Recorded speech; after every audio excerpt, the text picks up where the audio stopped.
You have got to stop watching the same generic horror movies. Watch these 5 underrated horror gems instead. First up, as above, so below. Okay, real talk, I cannot stand found footage movies. I feel like every found footage movie is the exact same thing again and again. I can always predict the ending, but this one was different. First, let's start up with the setting, the catacombs of Paris. It's dark. It's tight spaces. There's dead people. Super creepy. Secondly, any movie that references Dante's 7 layers of hell, I'm going to find interesting.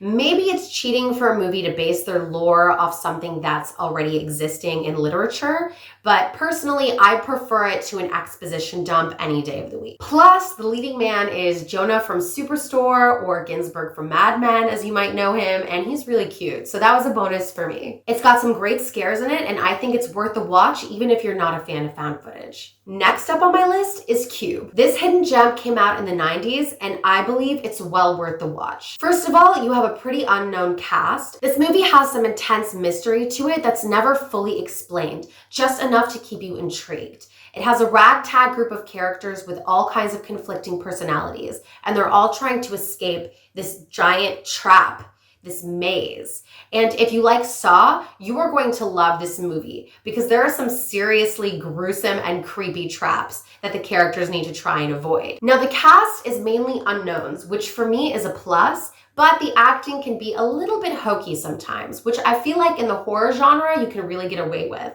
Not everybody needs to be Meryl Streep or Gary Oldman, you know what I'm saying? But if you're a fan of science fiction or horror or both, I think you'll really enjoy this one. Next is one of my personal favorites, Oculus. I try to make all of my friends watch this one, all of my family members, any of them who are actually willing to watch horror movies. I think this movie's biggest sell is that it's super realistic. The protagonist acts in the most logical, structured way possible.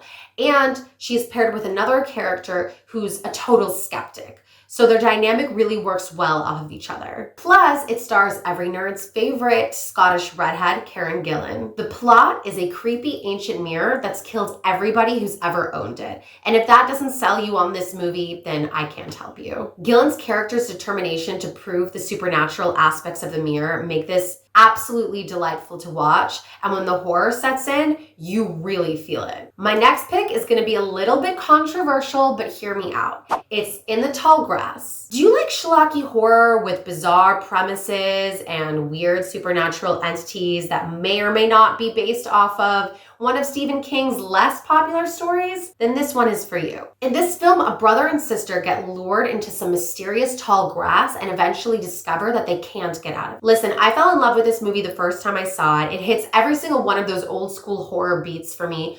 A lot of people don't like the premise, they don't like the acting, and I get it. But not all horror needs to be The Exorcist or The Shining. Sometimes you just want to have fun with a truly creepy premise, and I feel like that movie delivers that. Last, and certainly not least, in fact, I think this is one of my top 5 horror movies of all time, The Autopsy of Jane Doe. This movie has everything. A super creepy and unique premise, characters that act realistically. Brian Cox, have you seen Succession? In this movie, he plays a dad who actually loves his son. The premise, a morgue owner and his son are given a corpse that was found in perfect condition. Nobody can figure out the cause of death. And the more they discover, the greater the mystery becomes. It's creepy, it's full of questions that end up being answered by the end. And I truly enjoyed this. I thought it was one of the scariest horror movies I've ever seen. So that was my list of the top 5 underrated horror movies. What did you think of it? Have you seen any of the movies on this list? Did you like them? Did you hate them? Let me know in the comments down below and drop your favorite underrated horror movie because I'm always on the hunt for a really good scary flick.